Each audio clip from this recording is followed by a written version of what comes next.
చదువుకొని ధ్యానించుకొని ఆరాధనకు వెళ్తాం. మత్తయి సువార్త 6వ అధ్యాయం. మత్తయి సువార్త 6వ అధ్యాయము 9, 10 వచనాలు కలిసి ఉన్నాయి. కలిసి చదువుకుందాం. మత్తయి సువార్త 6వ అధ్యాయము 9, 10 వచనాలు కలిసి ఉన్నాయి. కలిసి చదువుకుందాం. కాబట్టి మీరు ఇలాగ ప్రార్థన చేయండి. పరలోకమందున్న మా తండ్రి, నీ నామము పరిశుద్ధపరచును గాక, నీ రాజ్యం వచ్చును గాక, నీ చిత్తము పరలోకమందు నెరవేరును భూమి మీద నెరవేరును గాక. చాలు, ప్రార్థన చేసుకుందాం. ప్రేమల మా పొడవు తండ్రి, నమ్మకమైన మా దేవానికి మేము స్తోత్రాలు చెల్లించుకున్నాం. మీరు మా పరలోకపు తండ్రిగా మేము పాట పాడుకుంటూ వచ్చాము. మా ప్రార్థన కూడా పరలోకపు తండ్రి, నీ నామం పరిశుద్ధపరచబడాలి. పరలోకం ఏం జరుగుతున్నదో అది భూలోకంలో జరగాలని మీరు కోరుకుంటున్నారు. అందుకనే మేము భూలోకంలో ఇదే పని చేసేదానికే కోరుకున్నాం. పరలోకంలో మీరు మా మధ్యలోకి రండి ప్రభా. మేము ఇట్లా ఆరాధించాలో, మీరు ఏమై ఉన్నారో, మీరు ఏం చేశారో, మీరు అంత గొప్ప దేవుడో మీరు తెలుసుకోకపోతే ఎలాగ ఆరాధించుకుంటాము. మీ దాసును అభిషేకించి మీ దాని మాటలు దాయిచేయండి. వచ్చిన వారిని బట్టి స్తోత్రాలు. కానీ ఇప్పుడు రావాల్సిన వారికి ఉన్నారు. సకాలంలోకి వచ్చే వాక్యమిని ఆరాధించి దానికి సహాయం చేయమని వేడుకోండి. ఘనత మహిమా ప్రభావాలు ఆరోపించుకోండి. యేసు పరిశుద్ధ నామమున స్తుతించి ప్రార్థించి గణపరిచి పెడుచున్నాము తండ్రి. ఆమేన్. ఇక్కడ మనము చదువుకున్న మాట ఏంటంటే, పరలోకమందున్న మా తండ్రి, నీ నామము పరిశుద్ధపరచుబడు గాక, నీ చిత్తం పరలోకమందు నెరవేరినట్లు భూమి మీద నెరవేరును గాక అంటున్నారు. అంటే ఆయన చిత్తము, ఆయన ఇష్ట ప్రకారము ఈ రోజున పరలోకం ఏం జరుగుతుంది? అది ఆ పరలోకంలో ఉన్నటువంటి అర్థం ఏంటంటే, మన వాళ్ళందరూ లూథరన్ చర్చ్ వాళ్ళు, రోమన్ క్యాథలిక్ వాళ్ళు, బాప్టిస్ట్ చర్చ్ వాళ్ళు, వీళ్ళందరూ కూడా ఏం చేస్తారు తెలుసా? అన్నీ అయిపోయిన తర్వాత ఈ ప్రార్థన చేసేస్తారు, అప్పచెప్పేసుకుంటారు వాళ్ళు. ఎందుకంటే వాళ్ళకి తెలియదు దాని యొక్క రహస్యం. మనం వాళ్ళు చేస్తున్నదే అది, కానీ ఆ విషయం వాళ్ళకి తెలియదు. మనం చేసే ప్రార్థన అంతా కూడా ఇందులోనే ఉంటుంది. మనం గంట సేపు ప్రార్థన చేసినా, 3 గంటల సేపు ప్రార్థన చేసినా, దినమంతా ప్రార్థన చేసినా దీనిలోనే ఉంటాయి. కావాలంటే జాగ్రత్తగా మీరు ధ్యానించండి, సమర్పించుకోండి. కాబట్టి ఇప్పుడు ఇప్పుడున్న అంశం ఏంటంటే, పరలోకంలో ఉన్న ఆయన చిత్తము ఆరాధన జరుగుతున్నది కాబట్టి ఆ చిత్త ప్రకారము భూమి మీద కూడా మనము ఆరాధించడానికి చేరుకున్నాం. ఇప్పుడు వాళ్ళు ఏమన్నారు? పరలోకమందున్న మా తండ్రి అని పిలిచారు. పరలోకమున్న మా దేవుడా అని పిలవాలి. ఏమని పిలిచారు? తండ్రి అని పిలిచారు. బాగా అర్థం చేసుకోండి. అదే అన్యులైతే ఏం చేస్తారు? తండ్రిని పిలవగలరు వాళ్ళు. ఓ దేవా, ఓ దేవత, అమ్మ, తల్లి, ఏ వాళ్ళ యొక్క భాష. దేవుడు మనకి ఎలాంటి యొక్క స్థానం ఇచ్చాడంటే, నేను దేవుడిగా ఉండడానికి ఇష్టపడను, నేను మీకు తండ్రిగా ఉండడానికి ఇష్టపడతాను అని పోయినసారి అంతకుముందు చెప్పిన ఆరాధనలో పాత నిబంధన కాలంలో మొదటి కుమారుడు ఎవరని చెప్పాను? ఆయన మొదటి కుమారుడు ఎవరు? ఆదాము. ఆదామును ప్రేమించి ఎన్ని శ్రేష్టమైనటువంటి విషయాలు ఇచ్చారో మనం ధ్యానిస్తూ వచ్చాం. అలాగే ఆయనే ఈ రోజున నిన్ను నన్ను ప్రేమించి మనకేమేమి ఇచ్చాడో మనం కూడా తెలుసుకుంటే కదా, అది ఇచ్చాడో లేదో కూడా మనం తెలుసుకుంటే కదా. చాలామంది మేము క్రైస్తవులు అయిపోయినాము, దేవుని బిడ్డలు అయిపోయినాము, మరి అలాగైపోయినారు అని అనుకుంటూ ఉంటారు, కానీ దాని యొక్క రహస్యం తెలియదు వాళ్ళకి. అందుకని వాక్యం మనం చూసుకుంటే, ఇవి నాకు ఇచ్చేవా తండ్రి, నాకు తెలియదు ఈ విషయాలు. అందుకని ఇప్పుడు నేను కోరుకున్న నీ పరలోకంలో జరిగేటటువంటి ఆరాధన చిత్తాన్ని భూమి మీద అదే విధానంలో నేను ఆరాధిస్తాను. చూసారా? పరలోకంలో దేని కొరకు ఆరాధించాలా? రండి ప్రకటన గ్రంథంలోకి వస్తే అక్కడ మాటలు జ్ఞాపకం చేసుకుందాం. ప్రకటన గ్రంథంలోకి వద్దాము. వారు పరలోకంలో దేవుని చిత్త ప్రకారం ఎలాంటి ఆరాధన చేస్తున్నారో చూద్దాం రండి. వాడు చేసేటటువంటి ఆరాధన ఎలా ఉన్నదో చూద్దాం రండి.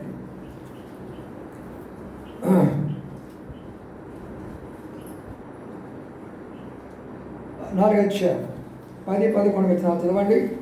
ఆ 24 పెద్దలు ఆ, సింహాసనము ఆశీనులై ఉన్నవాడి ఎదుగు సాగిలపడి ఆ, యుగయుగములో జీవించుచున్న వానికి నమస్కారం చేయించు. ఆ, ప్రభువా మా దేవా, ఆ, నీవు సమస్తమును సృష్టించితివి. ఆ, నీ చిత్తమును బట్టి అవి ఉండెను. ఆ, దానిని బట్టి సృష్టింపబడిన గనుక ఆ, నీవే మహిమా గణిత ప్రభావంలో పొందనర్పుడు అని చెప్పుచు ఆ.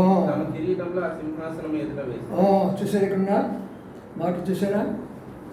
వారి పరలోకంలో ఎలా చూస్తున్నారు ఆయన్ని? సృష్టికర్తగా చూస్తున్నారు వాళ్ళు. బాగా అర్థం చేసుకోండి వాక్యాన్ని. వాళ్ళు ఎలాగ చూస్తున్నారు? అన్య జనాంగాలు దేవుడిగా చూస్తున్నారు.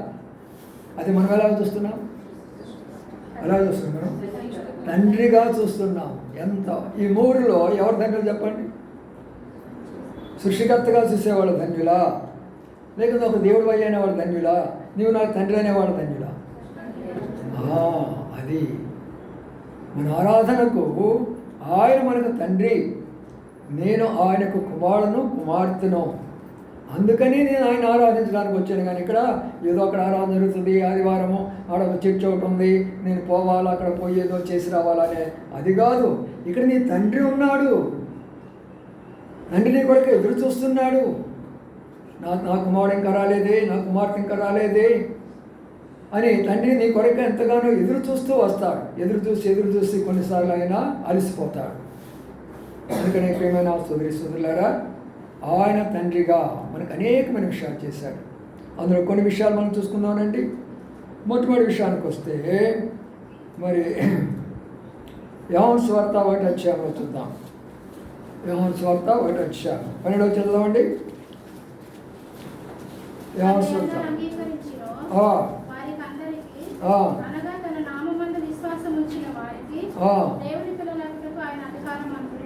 మొట్టమొదటిగా మనకు ఆయన ఇచ్చినటువంటిది ఏంటంటే, యోహాను సువార్త 8వ అధ్యాయం ఏమందంటే, మీరు మీ తండ్రి అగు అపవాది సంబంధం. వాడు అబద్ధికుడు, వాడు నరహంతకుడు, మీరు అబద్ధికులు, మీరు అయ్యే చేస్తూ వచ్చారు. కానీ ఇప్పుడు నన్ను అంగీకరించారు, ఆ తండ్రిని కాదనుకున్నారు, ఇంకో తండ్రిని సంపాదించుకున్నారు. భూలోకంలో ఇద్దరు ఉంటారు తండ్రులు. శరీర సంబంధం తండ్రి ఉంటాడు, అది కాకుండా ఇద్దరు తండ్రులు ఉంటారు. పాపం చేసే వారందరూ కూడా శైతానుడు అపవాది ఒక తండ్రి. ఆ పాపం నుంచి బయటకు వచ్చిన వాళ్ళందరూ కూడా ప్రభు లేక దేవుడు, ఆయన ఒక తండ్రి. కాబట్టి ఇప్పుడు ప్రభు ఏమంటున్నాడంటే, మీరు ఒక తండ్రిని విడిచిపెట్టారు, ఇప్పుడు నన్ను మీరు అంగీకరిస్తున్నారు. కాబట్టి ఇప్పుడు మీరెవరు చెప్పండి? నా కుమారుడు, నా కుమార్తెలు అని దేవుని వాక్యంలో ఆయన చెప్తున్నాడు. తను ఎందరు అంగీకరించారో, ఎంతమంది అయినా సరే, వందలు, వేలు, లక్షలు, కోట్లాది ప్రజలు, గ్రామాల్లో, పట్టణాల్లో, దేశాల్లో, అనేక ప్రాంతాల్లో, ఎక్కడెక్కడ ఎంతమంది అంగీకరించారు, అందరినీ ఆయన కుమారులుగా కుమార్తెలుగా స్వీకరించాడు. ఎంతో సంతోషం కదా. ఆ జనసంఖ్యలో మనం ఉన్నాం. ఆయన కుమారులు, ఆయన కుమార్తెలు అనే సంఖ్యలో మనం లెక్కించబడ్డాం. అందుకనే ఈ ధన్యత మనకి ఎంత ధన్యత ఒకసారి ఆలోచించేయండి. ప్రభువా, భూలోకంలో ఎంతోమంది ఉన్నప్పుడు నీ కుమారులు అనిపించుకుంటున్న వారు, నీ కుమార్తెలు అనిపించుకున్న వారి సంఖ్యలో నన్ను చేర్చి వాళ్ళలో ఉంచి ఈ రోజున తండ్రిగా నీ దగ్గరికి వచ్చి నీ మాటలు వినడానికి కొరకాయి, నేను హృదయపూర్వకంగా ఆరాధించడానికై నాకు సమయం ఇచ్చేవయ్యా, అందుకు నిన్ను ఆరాధిస్తానని దానిని ఆరాధన అంటాడు. చప్పట్లు కొట్టండి అన్న బైబిల్లో ఉందా? హల్లెలూయా చెప్పండి, బైబిల్లో ఉందా? ఏమి ఆరాధన అంటే తెలియదు ప్రజలకు. ఏదంటే అది చేస్తున్నారు, ఏ రోజంటే చేస్తుంటున్నారు. పెద్దలేం ఆరాధన చేస్తున్నారు పరలోకంలో, భూలోకంలో మానవులే మనమేం ఆరాధన చేయాలా? అసలు ఆరాధన అంటే దేనికి చేయాలా? అర్థం కానటువంటి వ్యవహారాలు ఈనాడు సంఘాలన్నీ చిక్కుకొని పోయినాయి. అయితే దేవునికి స్తోత్రం, మనలను శ్రేష్టమైనటువంటి ఒక అనుభవంలోకి నడిపించాడు. ప్రభువా, నీవు ప్రభువే కాకుండా మాకు తండ్రిగా మారినావు, అందుని బట్టి నేను నిన్ను స్తుతించి ఆరాధిస్తున్నానయ్యా అన్నాడు. సరే, తండ్రిగా మారినాడు, ఊరుకున్నాడా? రండి మత్తయి సువార్తలోకి వెళ్ళిపోదాం. కరెక్ట్ విషయాలు నేర్చుకుందాం. క్లుప్తంగా ఆరాధనకు వెళ్ళిపోదాం. అదే 6వ అధ్యాయంలో అదే ఆరోగ్యంలో చిన్న విషయాలే కానీ లోతైన విషయాలు అర్థం చేసుకోండి. చూడండి అక్కడ ఉన్నటువంటి మాటను, 6వ అధ్యాయము 6వ వచనం చదవండి. 6 నీవు ప్రార్థన చేయనప్పుడు ఆ. నీ గదిలోనికి వెళ్ళి తలుపు వేసి ఆ. రహస్యమందున్న నీ తండ్రికి ప్రార్థన చేయి. ఆ. అప్పుడు రహస్యమందు చూచు నీ తండ్రి నీకు ప్రతిఫలము ఇచ్చును. ఇప్పుడు తండ్రి చేసే పని ఏంటి చెప్పండి? రహస్యమందు చూసి తండ్రి ఏం చేస్తాడు చెప్పండి? నీకు ప్రతిఫలం ఇస్తాడు. నీకు ప్రతిఫలం ఇస్తాడు అంటే ఇక్కడ ఏంటి? మనల్ని బిడ్డలుగా చేసుకోవడమే కాకుండా తండ్రి ఏం చేస్తూ ఉంటాడు? చూస్తూ ఉంటాడు. నా కుమారుడు ఎక్కడున్నాడు, నా కుమార్తె ఎక్కడున్నది, వారు ఏం చేస్తున్నారు, వారు ఏం భోజనం చేస్తున్నారు, వారి యొక్క మనసు ఎలాగున్నది, వారి హృదయం ఎలాగున్నది, వారి యొక్క శరీరం ఎలాగున్నది, వారి కుటుంబం ఎలాగున్నది. మన తండ్రి చూసేటటువంటి వాడు. బాగా అర్థం చేసుకోండి. ఎప్పుడు కూడా మీరు విషయాన్ని జ్ఞాపకం చేసుకోనండి. ఎవరు ప్రభువుని అంగీకరించినారో, మీరు ఎక్కడ ఉన్నప్పటికీ, ఏమి చేస్తున్నప్పటికీ తండ్రి తండ్రి యొక్క దృష్టి నీ మీదే ఉంటుంది. రహస్యంగా నేను చూస్తూ వస్తూ ఉంటాడు. ఎవడున్నాడు నా కుమారుడు, ఎవడున్నారు నా కుమార్తె, వాడు ఏం చేస్తూ ఉంటున్నారు. ఈనాడు తల్లిదండ్రులు ఉన్నారే కానీ బిడ్డలు ఏం చేస్తున్నారో అసలు తెలుసుకుంటున్నారా? మీరు బిడ్డలు ఎక్కడున్నారో తెలుసుకుంటున్నారా? బిడ్డలు ఏం చేస్తున్నారో చూసుకుంటున్నారా? బిడ్డలు ఏం తింటున్నారో చూసుకుంటున్నారా? బిడ్డలు ఏం చదువుతున్నారో చూస్తున్నారా? బిడ్డల చేతిలో ఏముందో చూస్తుంటున్నారా? ఒక తండ్రిగా మన యొక్క బాధ్యత, పరలోకపు తండ్రి ఎలాగైతే రహస్యంగా తన బిడ్డలను చూసుకుంటాడో అలాగే ప్రతి ఒక్క తండ్రి యొక్క బాధ్యత బిడ్డలను చూసుకోవాలి. ఇక్కడ రహస్యం ఏంటంటే తండ్రి చూసేవాడిగా ఉంటాడు. జాగ్రత్తగా ఆలోచన చేయండి. తల్లి ఉపదేశిస్తుంది, తల్లి ఏమో ఉపదేశిస్తుంది, తండ్రి ఏం చేస్తాడు? తండ్రి నడిపిస్తూ వస్తాడు. రెండు బాధ్యతలు ఇక్కడ కనపడతాయి. తల్లి ఉపదేశము, తండ్రి నడక. తల్లి ఆత్మీయమైనటువంటి పోషణ, తండ్రి శరీర సంబంధమైనటువంటి పోషణ. ఆత్మీయమైనటువంటి కాపుదల తల్లి, శరీర సంబంధమైన కాపుదల తండ్రి. ఇవన్నీ కూడా పరిశుద్ధ గ్రంథంలో ఉన్నాయి. వాడు మన తండ్రి చూసేటటువంటి వాడు. ఈ వారం అంతా మనం చూడబట్టి మనం ఇక్కడికి వచ్చాము. ఆయన మనకు కాల్చాడు కాబట్టి మనం ఇక్కడికి వచ్చాము. ఎందుకు నేను ఆరాధిస్తున్నానంటే నేను నీకు వాడు కాబట్టి, నీవు నన్ను చూస్తున్నావు కాబట్టి, నన్ను చూసేటటువంటి వాడు కాబట్టి, వారం అంతా నన్ను కాపాడావు కాబట్టి నీ మందిరానికి వచ్చాడు తండ్రి, నీకు కృతజ్ఞత చెల్లించేదాని కొరకాయి. గత రాత్రి కూడా ప్రార్థన కూడికలో చెప్తూ వచ్చాను. కొంతమంది విన్నారు. అందులో దావీదు ఎప్పుడు లేచాడంట? ఉదయకాలమే లేచాడు. లేచిన తర్వాత ఏం చేశాడంట? మొట్టమొదటిగా నా స్వరము నీ వినాలయ్యా. ఎవ్వరు నా స్వరం వెనక మునిపే నా స్వరము నీ వినాలా అంటే ప్రార్థనా సమయం. లేచిన వెంటనే ఫోన్ పెట్టేసుకుంటాం. కళ్ళు నిద్రపోవటం, ఎడ ఫోన్ వచ్చింది తీసుకురా, ఫోన్ వచ్చింది తీసుకురా అని. అలాంటిది కాదు. లేచిన వెంటనే వాడు ఎవరైనా కావచ్చు, దేవుని కంటే పరలోక తండ్రి కంటే గొప్ప వాళ్ళు ఎవరు లేరు. అందుకనే నా స్వరము నీకు వినిపిస్తాను. రెండోది ఏం చేశానంట? నీ సన్నిధిని నేను ప్రార్థనను సిద్ధపరచుకుంటాను.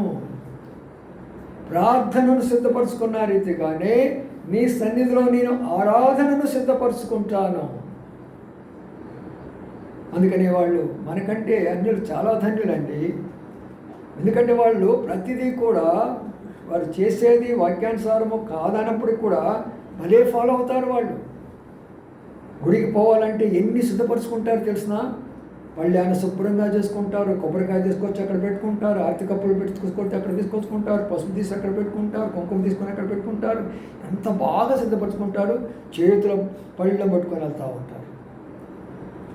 మనం ఆరాధనకి ఏం సిద్ధపరచుకొని వచ్చేవాడికి ఏమి దానికి వెళ్తాము.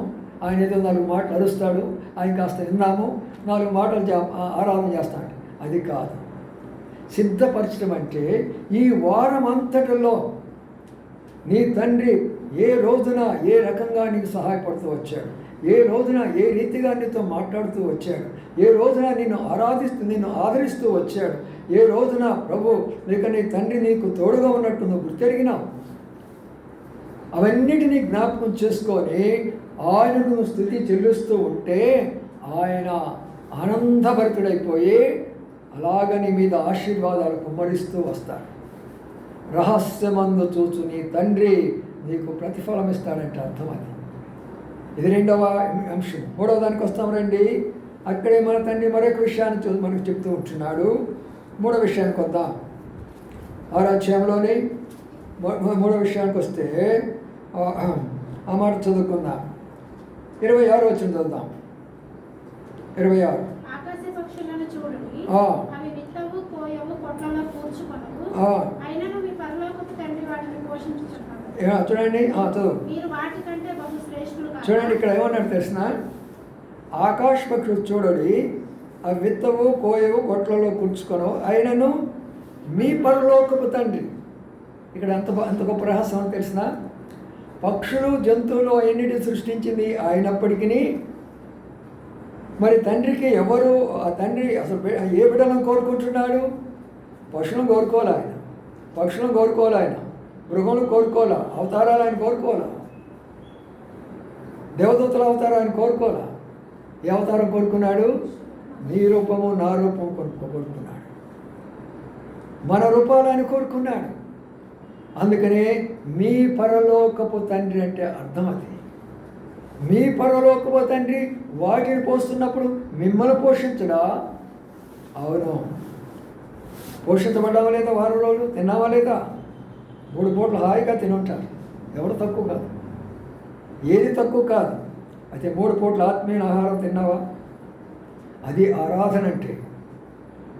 నాకు శరీరమైన ఆహారం 3 పూటలు ఎలాగిచ్చావో ప్రభువా, అలాగనే నాకు ఆత్మకు కూడా 3 పూట్ల ఆహారం ఇచ్చావు ప్రభువా, అందుని బట్టి నీకు వందనాలు స్తోత్రాలని తండ్రి అంటే అప్పుడు తండ్రి ఎంత సంతోషిస్తాడంటే ఆత్మతో ఆరాధించడం అంటే అర్థం అది. శరీరంతో ఆరాధించడం అంటే నాలుక, జిహ్వ ఫలం అంటారు దాన్ని. ఆత్మతో ఆరాధించడం అంటే శరీర పోషణకు బాగా డబ్బులు ఇచ్చావు ప్రభువా, వెళ్ళేమో కొనుక్కున్నాం, మంచి భోజనం చేసుకున్నాం, ప్రతి పూట మంచి యొక్క ఆహారం ఉన్నది, టిఫిన్ ఉంది, మధ్యాహ్నం ఉంది, రాత్రి ఉన్నది, ఏది తక్కువ లేదు ప్రభా. తండ్రి అంటాడు సంతోషమే. అయితే నీ ఆత్మీయ ఆహారం ఏంటి? నీ ఆత్మీయ పోషణ ఏంటి? కాబట్టి నా ప్రియమైన సోదరులారా, ఈ విషయాన్ని మనం అర్థం చేసుకొని ప్రభుని మనం స్తుతించేవారికి కావద్దా? ఎలాగున్నదని ఒకసారి ఆలోచన చేసుకుంటే, మీ తండ్రి నిన్ను పోషిస్తూ ఉంటున్నాడు. పోషణకర్త తండ్రిగా కనబడుతున్నాడు, పోషణకర్త తండ్రిగా కనబడుతున్నాడు. ప్రతి దాని దగ్గర రాస్తూ ఉంటుంది, జాగ్రత్తగా వినండి. భౌతికంగా పోషణ కొరకై తండ్రి కష్టపడాలా? బయట మనలను పోషించాలంటే తండ్రి కష్టపడాలా? ఆత్మీయంగా తల్లి ఆ పోషణను బిడ్డలకు పోషించాలా? తండ్రి కష్టార్జితాన్ని తీసుకొని వస్తే తల్లి దానిని పోషించాలా? దీని యొక్క ఆత్మీయ రహస్యం ఏమనగా, పరలోకపు తండ్రి మనలను ఎంతగానో మనం పోషించడానికి కొరకై అన్ని రకాలైనటువంటి పనులు చేస్తున్నాడో మనకు తెలియదు. మన పోషణ కొరకై ఆకాశానికి ఆజ్ఞాపిస్తాడు, వర్షం పడు మీరు అంటే వర్షం పడుతూ వస్తుంది. ఏ సమయంలో మానవుడికి ఏది కావాలో, సూర్యుడాన్ని వెళ్ళు, నా యొక్క కుమార్తెలకు అవసరం, నువ్వు వెళ్ళు అంటే సూర్యుడు వస్తూ ఉంటున్నాడు. ఆయన మనల్ని పోషించడానికి కొరకై పంచభూతాలు మనకి ఇచ్చాడు. ఎంత ప్రేమ గలవాడో చూడండి. అందుకనే ఆ ప్రభువా తండ్రి నన్ను శారీరకంగానే కాదయ్యా, ఆత్మీయంగా కూడా పోషిస్తున్నా, అందుని బట్టి నీకు వందనాలు స్తోత్రాలు అని చెప్పేసి ప్రభువుని మనం స్తుతించి ఆరాధించాలా. శరీర పోషణ బట్టి మీరు తృప్తి పడుతున్నారా? ఆత్మీయ పోషణ కొరకై ఆలోచన చేయండి. అందుకని ఇంటి పరిస్థితుల్లో కూడా, ఏ పరిస్థితుల్లో కూడా బైబిల్ స్టడీ కానీ ప్రార్థన కానీ పోగొట్టుకోగాని. వర్షం పడుతుంది, తడుస్తాం, తప్పదు. ప్రభు భయంకరమైనటువంటి ఎండలో, ఎంత భయంకరమైనటువంటి ఎండలో ఆయన మన కొరకు అల్లాడిపోయాడు. ఆ ఎండను చూసుకొని ఇంటికాడ ఉంటే సరిపోతుందా మనకు? వర్షాన్ని చూసుకొని ఇంటికాడ ఉంటే సరిపోతుందా మనకు? ఒకసారి మద్రాసులో కాన్వకేషన్ జరుగుతుంది.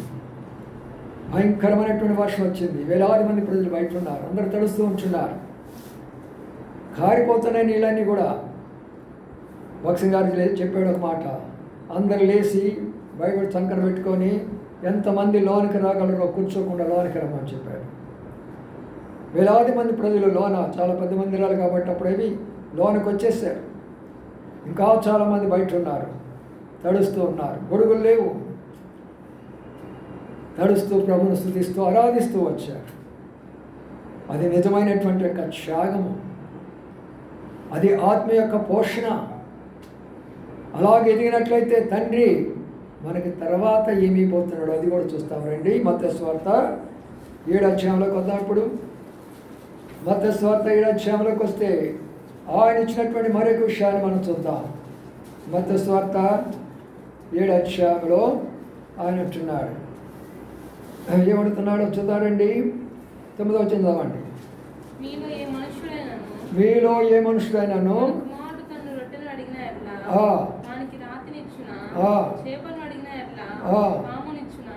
మీరు చెడ్డవారై ఉండియు మీ పిల్లలకు మంచి ఈవులను ఇయ్యనెరిగి ఉండగా పరలోకమందున్న మీ తండ్రి తన్ను అడుగువారిని అంతకంటే ఎంతో నిశ్చయంగా చూసారా పిల్లరా?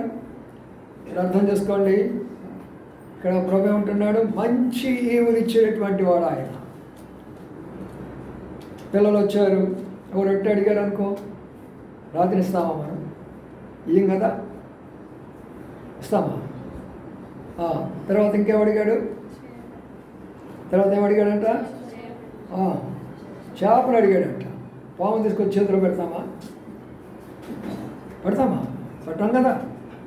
ప్రియమైన సోదరులారా, ఇక్కడ మనం చూస్తే మన తండ్రి ఎలాంటి వాడంటే మనకు ఏది కావాలో వారం దినాలు ఇస్తూనే వచ్చాడు. శ్రేష్టమైనవి ఇస్తూ వచ్చాడు. మనకేమి కావాలో అని తెలుసు. మీ పరలోకపు తండ్రికి తెలుసు మీకేం కావాలో. వాటిని గురించి నాకు చెప్పాల్సిన పని లేదు.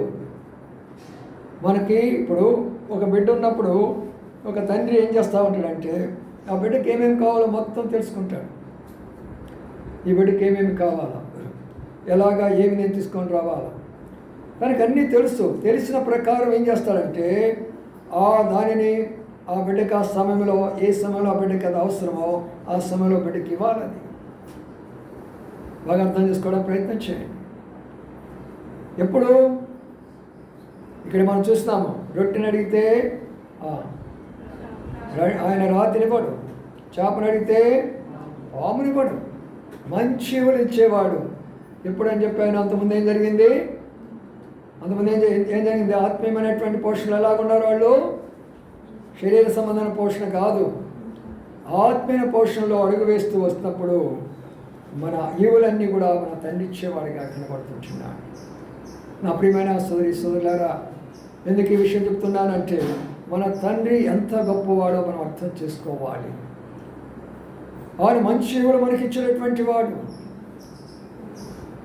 ఆయన స్వాస్థ్యము ఆయన మనకు ఎంతో ఉన్నతమైనటువంటిది. ఈవులు అనగా మనకి ఏది అవసరమో, వారం అంతా మనకు చాలా అవసరాలు కదా. నీళ్ళు అవసరమో, మనకు భోజనం అవసరమో, తర్వాత అనేకమైనటువంటి యొక్క వస్తువులు మనకు అవసరము. మరి బిడ్డలు పోవడానికి రావడానికి ఎన్నో అవసరాలు మనకు ఉంటాయి. వీటన్నిటికి కావాల్సినటువంటివి నీ పరలోకపు తండ్రి నీకు ఇస్తున్నాడనే తెలుసుకున్నావా అని. అందుకు ఇస్తున్నారు. నేను వెళ్ళి పని చేస్తున్నాను, గవర్నమెంట్ వాడు నాకు జీతం ఇస్తున్నాను. గవర్నమెంట్ వాడికి జీతం ఇవ్వడానికి అక్కడ వచ్చిన డబ్బు ఎవరి ద్వారా వచ్చింది? పేపర్ ప్రింట్ చేయడానికి ప్రింటింగ్ అదే ఎవరు ఇచ్చారు? ప్రింటింగ్ ప్రెస్ తయారు చేయడానికి జ్ఞానం ఇచ్చినటువంటి ఆయన ఎవరు చెప్పండి? ప్రింటింగ్ ప్రెస్ ఇచ్చిన దానికి జ్ఞానం ఇచ్చింది ఎవరు? దేవుడు. కాబట్టి దేవుడు ఇస్తేనే ఏదైనా మనం తీసుకుంటున్నాం, కానీ గవర్నమెంట్ ఇస్తే కాదు మనం తీసుకుంటున్న డబ్బులు.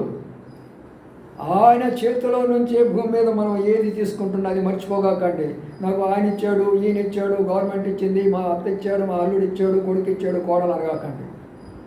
ఏది భూలోకంలో ప్రతి మానవుడు ఈరోజు అనుభవిస్తున్నాడో అది కేవలము దేవుని యొక్క చేతిలో నుండి వచ్చిందనే విషయాన్ని జ్ఞాపకం చేసుకోవాలి. మనం దేవుడు ఏమైతే ఇచ్చాడో అవన్నీ కూడా మంచివి. ఏ చెడ్డది కూడా ఆయన మనకి ఇవ్వలేదు. భూలోకంలో ఎన్ని ఉన్నాయో అన్నీ మంచివే, కానీ వాటిని మనం చెడగొడుతున్నాం, వాటిని మనము చెడిపేసుకుంటున్నాం. మన ఇష్టానుసారంగా వాటిని వాడుకోవడం ద్వారా అవి చెడిపోతున్నాయి అంతే. ఉదాహరణకు ఫోన్ ఇచ్చారు. ఫోన్ ఎందుకు ఇచ్చినట్లు? మీరు వెళ్ళి ఆ వ్యక్తిని కలుసుకోవాలంటే చాలా కష్టపడుతున్నారు, లేకపోతే లెటర్ రాస్తే కొన్ని దినాలు పడుతున్నాయి అని ఫోన్ దేవుడు మనకి ఇచ్చిన మాట వాస్తవమే. ఇప్పుడు ఆ ఫోన్ మన మేలు కొరకే ఆయన జ్ఞానం ఇచ్చాడు, ఆ ఫోన్ తయారు చేయడానికి ఇచ్చాడు. శైతాన్ ఏం చేశాడు? దానిని అందులో జొరబడ్డాడు, లోకం యొక్క పాపం అంతా తీసుకొచ్చి ఫోన్లో పెట్టేసేసాడు. అందుకని దేవుడిచ్చిన ప్రతి దాన్ని మంచిదే, కానీ మానవుడు దాన్ని ఏం చేస్తున్నాడు? మార్చివేస్తున్నాడు. ప్రియమైన సోదరి సోదరులారా, అయ్యా నీవిచ్చిన ప్రతి ఈవిని బట్టి ఈరోజు నేను స్తుతిస్తున్నాను ప్రభువా. నీవిచ్చిన మంచి ఆహారాన్ని బట్టి నేను స్తుతిస్తున్నాను ప్రభువా. నీ దృష్టి నా మీద ఉంచావు కాబట్టి నేను స్తుతిస్తున్నాను ప్రభువా. నీ కుమారుడిగా నీ కుమార్తెగా నన్ను స్వీకరించావు కాబట్టి నేను స్తుతిస్తున్నాను ప్రభువా. మరొక విషయాన్ని చూసుకుందామండి. ఇక్కడ మనం గమనించినట్లయితే అదే మత్తయి సువార్తలో ఒక మాటను మనం జ్ఞాపకం చేసుకుందాం. మత్తయి సువార్త 9వ అధ్యాయం 22వ వచనం చదవండి. మత్తయి సువార్త 9:22. యేసు వెనుకకు తిరిగి ఆమెను చూచి, ఆ. కుమారి ధైర్యంగా ఉండము, ఆ. నీ విశ్వాసము నిన్ను బాగుపరిచినది ఏమండి? ప్రభువా. ఏమని పిలుస్తున్నాడు అక్కడ? కుమారి. ఏమమ్మా, పెద్దమ్మా, చిన్నమ్మా అని పిలుస్తున్నాడా? ఏమని పిలుస్తున్నాడు? కుమారు అంటే అర్థం ఏంటి? ఎవరిని కుమారు అంటాము? తండ్రికి అధికారం ఉంటుంది కుమారుడు కుమార్తె అనేదానికి. బాగా అర్థం చేసుకోనండి. వారం అంతటిలో ఎన్నో ఫోన్లు వస్తూ ఉంటాయి నాకు. ఒకటి కాదు, రెండు కాదు. ఏమేమి ఫోన్లు వస్తాయంటే అన్నీ దాదాపుగా వచ్చి 50% రోగాలు ఫోన్లే వస్తాయి. ఎందుకు ఆ రోగాలు దేవుడు అనుమతిస్తున్నాడు? ఆయనకి ఇష్టమా? ఆయనకి ఇష్టం లేదు రోగాలు ఆయన మనకు అనుమతించడు. ఆయన ఎందుకు అనుమతిస్తున్నాడంటే మనం చేసే తప్పులే ఉన్నాయి. రోగాలు రావడానికి 3 కారణాలు ఉంటాయి పిల్లగా. మొదటి కారణము మన తప్పు. సమయంలో తినపోయినా, సమయంలో నిద్రపోకపోయినా, సమయంలో సరైన విశ్రాంతి లేకపోయినా ఏదో రోగం నీకు వస్తుంది. ఇది మొదటి తప్పు. తినకూడని తిన్నా, మరి నీకు పడినటువంటివి తిన్నా నీకు రోగాలు తప్పనిసరిగా వస్తాయి. ఇది రెండవ తప్పు.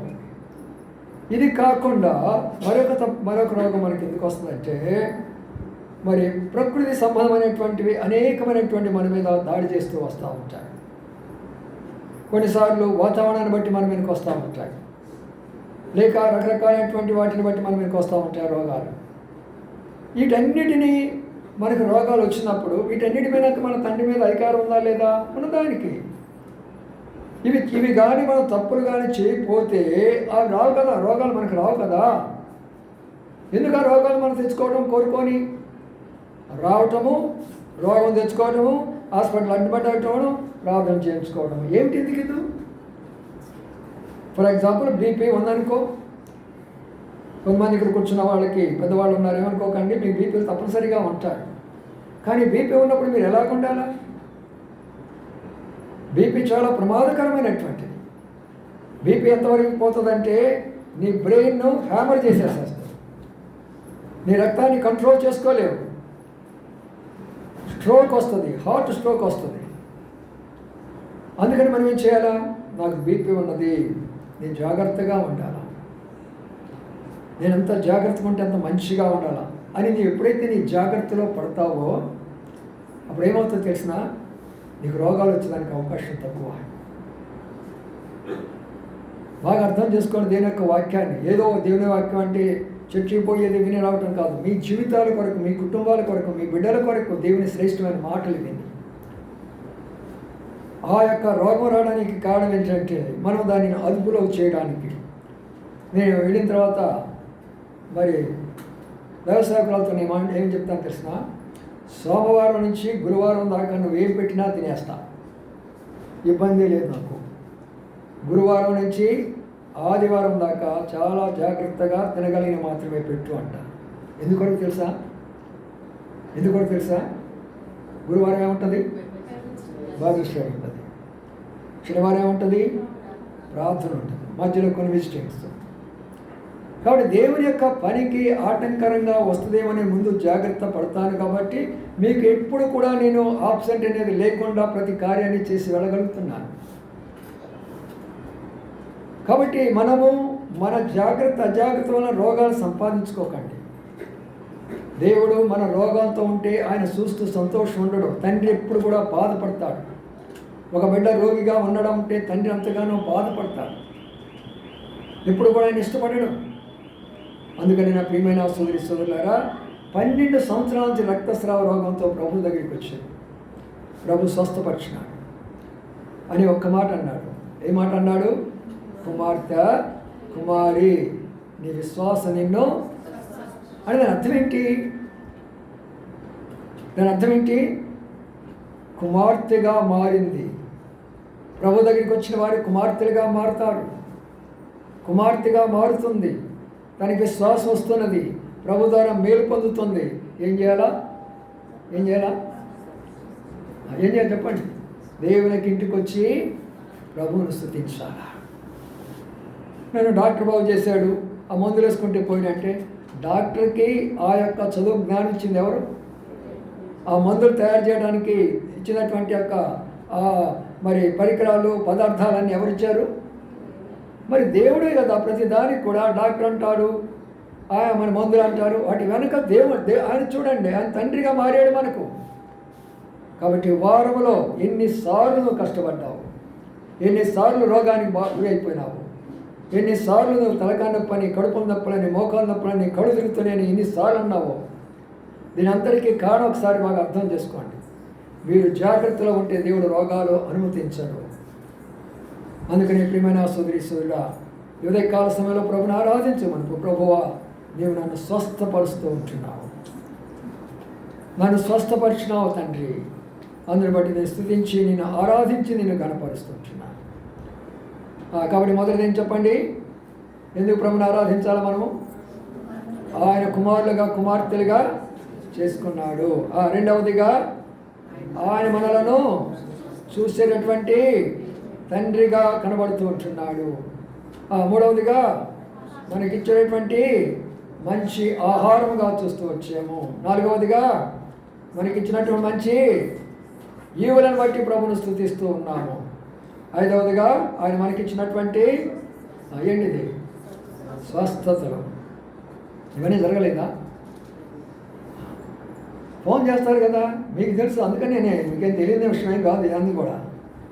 మరి స్వస్థత జరిగినప్పుడు కృతజ్ఞతగా వచ్చి, దేవుని సన్నిధిలోకి వచ్చి, ఆయన దేవాలయం వైపు చూసి, ఆ దిక్కున చూసి ఆరాధించాలని రాత్రి ప్రార్థన కొడుకులో చెప్పలేదా?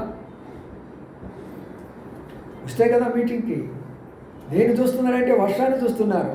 ప్రభువు చెప్పాడు, వర్షాకాలం వర్షం ఉంటుంది, ఎండాకాలం ఎండ ఉంటుంది, మరి చలికాలం చలి ఉంటుంది, ఏ కాలంలో జరుగుతూనే ఉంటుంది. అందుకని ఆఫీస్ మానేస్తావా? కాలేజీ మానేస్తావా? ఆహారాన్ని మానేస్తావా? ప్రయాణాలు మానుకుంటారా? ఆటెందుకు మాతాను? దేవుని ఒక్కడే నేను మానేస్తా. ఇవన్నీ ఇచ్చినటువంటి ఆయన మాత్రం మానేస్తాను.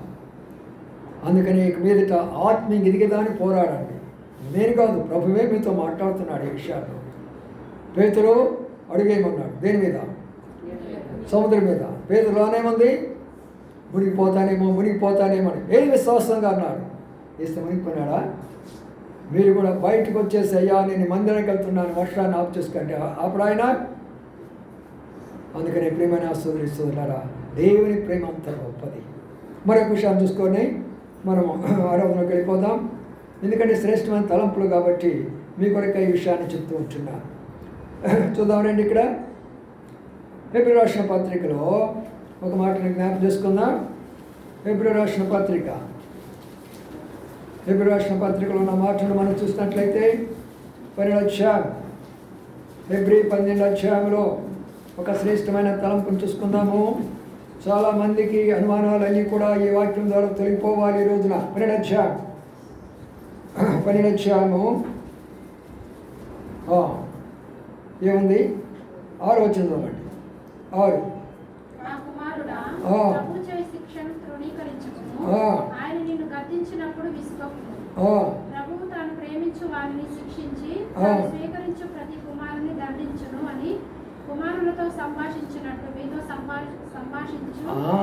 చూడాలంట దేవుడు అంట తండ్రి కుమారులు ఎలాగైతే మాట్లాడుకోవాలి అట్లా మాట్లాడుకోవాలని కోరుతారంట మన తండ్రి. ఎప్పుడైనా ఆలోచన చేస్తారా? మాట్లాడాలి కూర్చొని, బైబిల్ దగ్గర కూర్చుంటారు, డగ్ 4 విషయాలు చదివి అయిపోయింది అనుకుంటా. మాట్లాడతారా ఆయనతో కూర్చొని? నువ్వు మాట్లాడే కొంది ఆయన నీతో మాట్లాడుతూ ఉంటాడు. నీ స్వరం నీ హృదయంలోకి వస్తుంది, బయట ఏం కనబడుతుంది నీకు. తండ్రి నన్ను ఎక్కడ పొమ్మని నువ్వు అడిగితే నీ హృదయం నుంచి ఒక స్వరం వస్తుంది. రాలేదంటే ఏదో పాపం ఉంది అక్కడ, ఏదో దోషం ఉంది అక్కడ, దేవుని వ్యతిరేకమైన కార్యం ఏదో ఉందో లోన. అందుకనే ఆ శబ్దం నీకు వినబట్టంలో. మనం ప్రార్థన చేసినప్పుడు లో నుంచి ఒక శబ్దం వినవస్తుంది, ఇదే నా స్వరము, ఇదే నా త్రోవ, దీనిలో నడువుడి అనే శబ్దం వింటాం. నీతో మాట్లాడాలి అంటే తండ్రి ఏం చేస్తున్నాడంట? ఆయన బాగా శిక్షిస్తున్నాడంట. ఎట్లా చేస్తున్నాడు?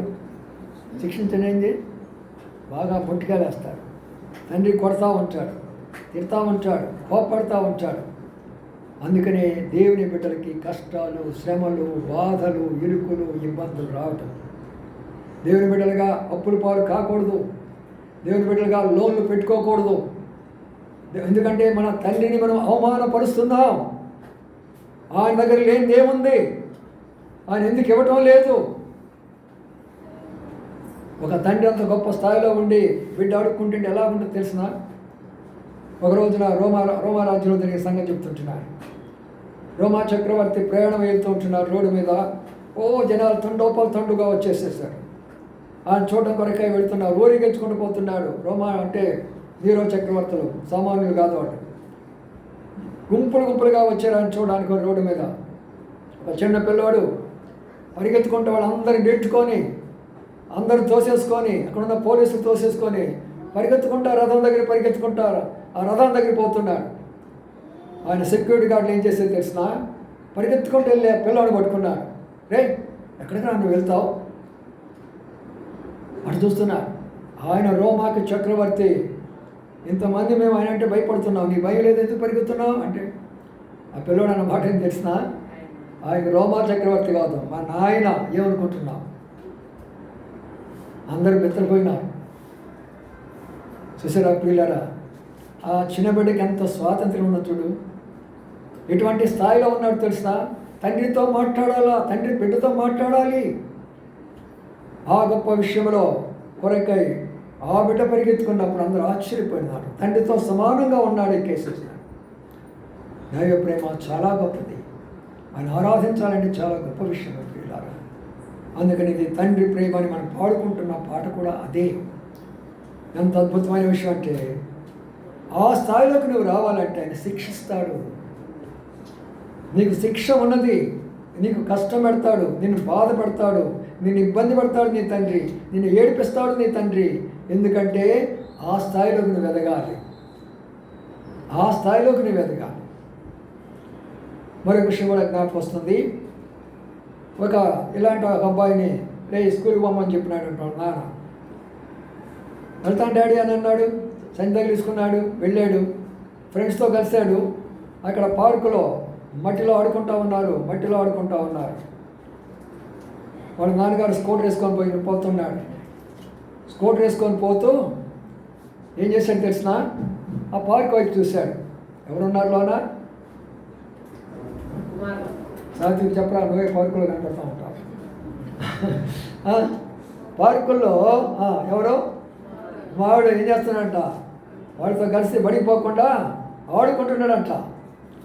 వెంటనే వాడి నాన్నగారు ఏం చేస్తే తెలుసా? స్కూటర్ ఆఫ్ చేశాడు, పిలిచాడు, బండి మీద తీసుకెళ్ళాడు, ఇంటికి తీసుకెళ్ళాడు. బాగా 4 ఉతికాడు, బాగా కొట్టాడు. మామూలుగా అట్లా కొట్టినాడు, ఊరుకోలా. స్నానం చేయించేశాడు, కూర్చోబెట్టాడు, కడుపు నిండా భోజనం పెట్టాడు. మంచి వస్త్రాలు వేసేసాడు. మళ్ళీ స్కూటర్ మీద కూర్చోబెట్టుకున్నాడు. స్కూల్లో తీసుకెళ్ళి విడిచిపెట్టి వచ్చాడు. నేను ప్రేమ అంటారా, ద్వేషం అంటారా, దోషం అంటారా? నేర్చుకోండి తండ్రులు. బిడ్డను ఎలా పెంచుకోవాలో నేర్చుకోండి. కొట్టాల్సినప్పుడు కొట్టండి, పెట్టాల్సినప్పుడు పెట్టండి. తప్పు చేశాడా లేదా? తప్పు చేసినందుకు కొట్టాడు. అక్కడ ఇంటికి తీసుకొచ్చి ఏం చేశాడు? పెట్టాడు. మళ్ళీ ఏం చేశాడు? మోసుకొని తీసుకెళ్ళి స్కూల్లో పెట్టాడు. అందుకనే తండ్రి ప్రేమ ఎంత గొప్పదో మనం వర్ణించలేము. ఆయన శిక్షించే తండ్రి, ఆయన చూసే తండ్రి, ఆయన పోషించే తండ్రి, ఆయన నడిపించే తండ్రి. ఆఖరికి మాట చదువుకొని ఆరాధనలోకి వెళ్ళిపోద్దాం. ఆఖరికి ఆయన మనకి ఏమి ఇచ్చాడో అది చదువుకొని ఒక్క మాట రోమీయుల రాసిన పత్రికలో ఆ మాటను చదువుకొని మనం ముగిస్తున్నాం. రోమీయుల రాసిన పత్రిక 8వ అధ్యాయం. రోమీయుల రాసిన పత్రిక 8వ అధ్యాయంలో ఉన్న మాటను మనం జ్ఞాపకం చేసుకుందాం. రోమీయుల రాసిన పత్రిక, ఆయన కుమార్తెలుగా మనం స్వీకరించిన తర్వాత ఆయన మనకిచ్చిన ఆఖరి ఆశీర్వాదము లేక గొప్ప ఆత్మీయ స్థానం ఏంటో గుర్తెత్తుకొని ప్రభుని మనం స్తుతించి ఆరాధించుకున్నాం కాక.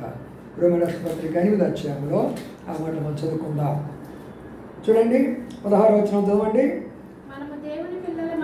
మనము దేవుని పిల్లలమని ఆత్మ తానే మన ఆత్మతో కూడా సాక్ష్యం ఇచ్చుచున్నాడు. మనము పిల్లలమైతే వారసులము, అనగా దేవుని వారసులము. చూడండి ఆఖరి స్థాయి ఎటువంటి స్థాయి అయ్యా? దేవునికి వారసత్వం అంటే సామాన్యమైన విషయమా? తండ్రుల ఆస్తి ఎవరు పోతుంది? తండ్రుల ఆస్తి ఎవరు పోతుంది? కుమార్తెలకే కదా.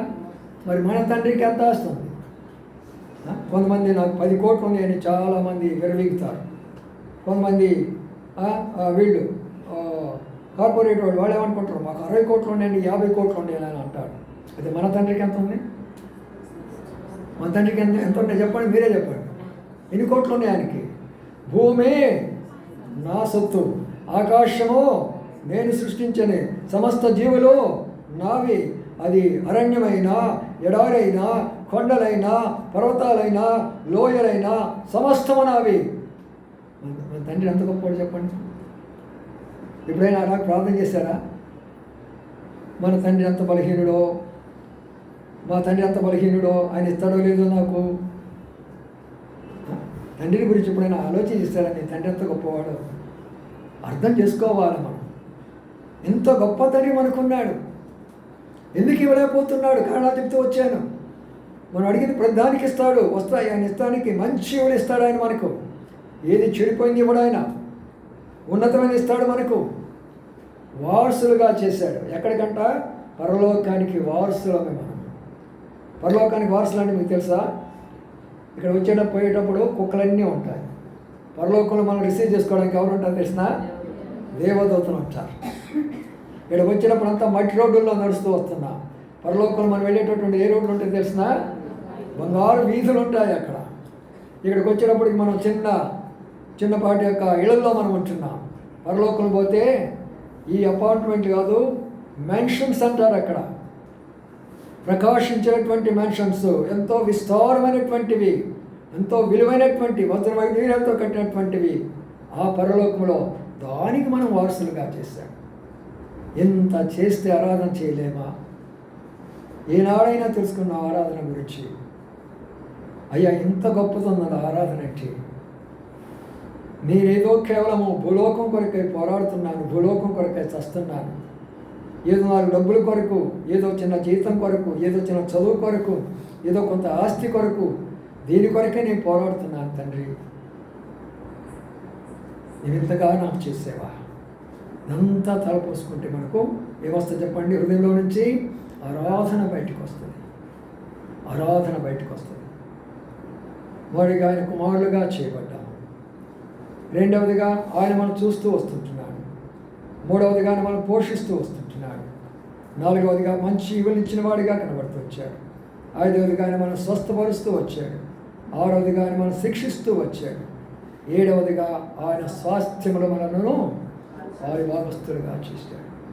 ఇటు అనుభవంతో ప్రభువును మనము ఆరాధించుకుందాముగా. 2 ఆరాధనలకు వెళ్ళాము. ప్రేమ నమ్మకము గల పరలోక తండ్రి తన కుమారుని పంపేను, రక్తము చిందించి నా పాపము కడుగా సిలువపై అర్పించేను, సిలువపై అర్పించేను. ఆరాధన ప్రవేశిద్దాము. మొట్టమొదటిగా సండే స్కూల్ టీచర్స్ ఆరాధించండి. ఆ తర్వాత ఒక సహోదరుడు, 2 సహోదరులు క్లుప్తంగా వింటున్న అనుభవాలు ఆరాధించండి. బట్టి ఆరాధన చేశారా మాఫ్ చేస్తా మధ్యలో. ఈ అనుభవాలు వాక్యం విన్న అనుభవంతో మీరు ఆరాధించాలా. అది నిజమైనటువంటి ఆరాధన, సత్యమైనటువంటి ఆరాధన. ఎక్కువగా చేశారా మధ్యలో పాట పాడతా. అందరికీ అవకాశం ఇవ్వండి. ఆరాధన ప్రారంభించండి.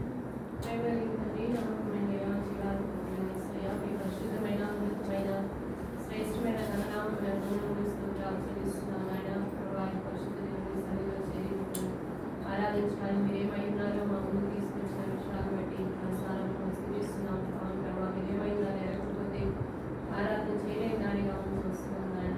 ప్రభావ మీరు నన్ను చూసే తండ్రిని, ప్రభావ నన్ను పిలిచిన తండ్రిగా మీరు ఉన్నారు. అప్పుడు అమ్మానికి ప్రభావ బిడ్డగా ఉన్న నన్ను నాయన ఈనాడు ప్రభావాన్ని నేను ఆరాధించడానికి నీ బిడ్డగా చేసుకున్న అర్హతను బట్టి ప్రభావ మిమ్మల్ని స్థుతిస్తున్నాను. అంతేకాదయ్యా ప్రభావ నాయన నా ప్రార్థనను ప్రభావ నా శ్రమను చూసే దేవుడుగా మీరున్న దానిని బట్టి స్థుతిస్తున్నాను. శ్రమలో, బాధలో, ఇరుకులో, ఇబ్బందుల్లో ఆదరించే గొప్ప తండ్రిగా మీరున్న దానిని బట్టి కృతజ్ఞతలు చెల్లిస్తూ తీసుకొస్తున్నాను ఆయన. అంతేకాదు ప్రభా నాయన నేను తొలగిపోతూ వస్తున్నప్పుడు ప్రభా నన్ను శిక్షించి ప్రభా తిరిగి ప్రభా నన్ను ప్రభా మీ యొక్క సహవాసంలో ప్రభా మీ దారిలో నడిపించే తండ్రిగా నాకున్న దానిని బట్టి ప్రభా మీకు కృతజ్ఞత స్తోత్రాలు స్థుతులు చెల్లిస్తున్నాను ఆయన. అంతేకాదు ఈ లోకంలో పరలోకంలో ప్రభా తండ్రి నాయన కావలసిన వాటిని ప్రభా నాకు అనుగ్రహించి పోషించి ప్రభా నాయన మంచి ఇచ్చే దేవుడు గాను తండ్రి గాను ప్రభా మీరు నాకు ఉన్నదాన్ని బట్టి ప్రభా మిమ్మల్ని స్థుతించి తీసుకొస్తున్నాను. అంతేకాదు ఈ పరలోకంలో స్వాస్థ్యాన్ని ఆ బంగారపు వీధులు జరిగిన పట్టణంలో ప్రవేశించే ఆ యొక్క గొప్ప భాగ్యము నాకు ఇచ్చిన మీకు నేనేమి చెల్లించగలనయ్యా. తిరిగి నా హృదయంతో నా హృదయపూర్వకమైన స్థుతి ఆరాధన మీ బంగారు పాలను సమర్పిస్తున్నాను. నా ప్రియపరలోకపు తండ్రి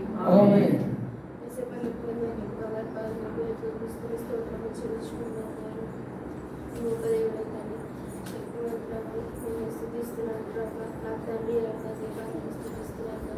దాన్ని కుమార్తెలుగా స్వీకరించిన ప్రేమతో అందరూ చెల్లించుకుంటున్నాను. మాత్రమే కాకుండా నా యొక్క పరిస్థితిని చూసి నన్ను దృష్టించినటువంటి దేవుడుగా నా తండ్రి, కాపాడినటువంటి దేవుడుగా నా తండ్రి, మాత్రమే కాకుండా నా యొక్క ఆత్మను ప్రభా శరీరం స్వస్థపరిచి ఆ యొక్క గోతుల నుంచి దేవుడు మాట్లాడాలని స్థుతిస్తున్నట్లు నాకుగా ఉన్నాను ప్రభా. మంచి వేసి ప్రభా ఈ యొక్క ప్రేమ చూపించారు తండ్రి.